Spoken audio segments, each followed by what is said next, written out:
বন্ধুরা আজকে এই মেশিনের সুইচ কিভাবে আপনারা চেঞ্জ করবেন, এই যে সুইচ আছে, টিন আছে, এটা কিভাবে চেঞ্জ করবেন এই জিনিসটা আমি দেখাবো শর্টকাটের মধ্যে। এখানে তিনটা সুইচ আছে যেটা আমি আগেই খুলছি, আপনারা সবাই জানেন। তিনটা সুইচ খুলে ফেললাম, খোলার পরে টিনটা তুলবেন। টিনটা তোলার পরে দেখেন সুইচ দাঁত ভেঙে গেছে, দাঁত ভেঙে গেছে। এবার স্ক্রু ড্রাইভার দিয়ে আমাদের এটা এখানে থাকা অবস্থায় কী করতে হবে, এটা খুলতে হবে। কি আরেকটা কথা, এর আগে আপনাদের একটা জিনিস বুঝতে হবে যে সুইচটা নষ্ট হয়েছে কি না হয় নাই। আমি দেখাই, এটা খোলার পরে খুলে নিলাম তাড়াতাড়ি করে, কারণ আমি এর আগেও খুলছি, আমি তাড়াতাড়ি করে খুলতে পারি। স্ক্রু দুটোটা পড়ে গেছে, এটা মোটরের সাথে লাগিয়ে যেতে পারে, কিন্তু এই যে খেয়াল করেন ভিতরে লাগিয়ে দিচ্ছে, মোটরের সাথে লাগিয়ে পড়ে। মোটরের চুম্বক যে আছে না ওই যে ভিতরে, ওর সাথে নেই লাগাও। এবার আমরা চাপ দিয়ে দেখবো যে মোটর নষ্ট হয়েছে নাকি সার্কিট নষ্ট। এই যে সুইচই নষ্ট হয়েছে, আমার ব্যাটারিতে চার্জ নাই, 0 দেখাইতেছে। এবার আমরা একটা ভালো দেখে এখানে সুইচ লাগাবো এবং চেক করবো যে এটা কাজ করে কিনা। প্রথমে সুইচটার ভিতরে ভরে দিলাম, এই যেমন করে।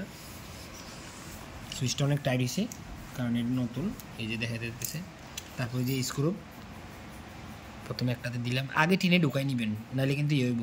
টিনে ঢুকানোর আগে খেয়াল রাখবেন অবশ্যই যেন ইয়ে না হয়, কি জানি একবার কাছ থেকে দেখাও। এটার এই পাশে দিবেন, আস্তে আস্তে দিতে হবে, আস্তে আস্তে। এই সার্কিটের দিকে সরা রাখি। আর এটা এমন কে, ও তার সিস্টেম নাকি ব্যাটারি? এটা হ্যাঁ, ব্যাটারি নষ্ট হয়ে গেছিলো, মানে তার সিস্টেম করে নিয়েছিলাম।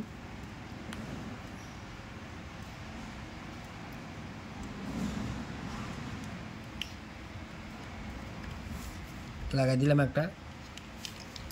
লাগানো অনেক সহজ, আপনারা যে কোনো কেউ লাগাতে পারবেন। এবার আমি এখানে টাচ করে দেখবো যে আমার সুইচটা কাম করে কিনা। এই অবস্থায় সুইচটা জ্বলে না, যদি এটা আমি সামনে দিই তাহলে সুইচ কাম করছে। আমার এই মেশিনটা চার্জ নেই, সেজন্য আমি জিনিসটা দেখাতে পারিনি। আমি স্ক্রুটা বাইর করতেছি। তো বন্ধুরা আপনারা দেখলেন যে কীভাবে সুইচ চেঞ্জ করতে হয়।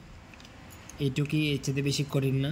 এর পরবর্তী ধাপে আমি কীভাবে মেশিনের শব্দ বন্ধ করবেন এই জিনিসটা আপনাদের দেখাবো। এই যে বন্ধ আমি দেখাই, এই যে বন্ধ, এই চালু করলাম, 3বার জ্বলে কারণ চার্জ নেই, বন্ধ যাবে ঠিক ঠিক ঠিক ঠিক করে আর কি।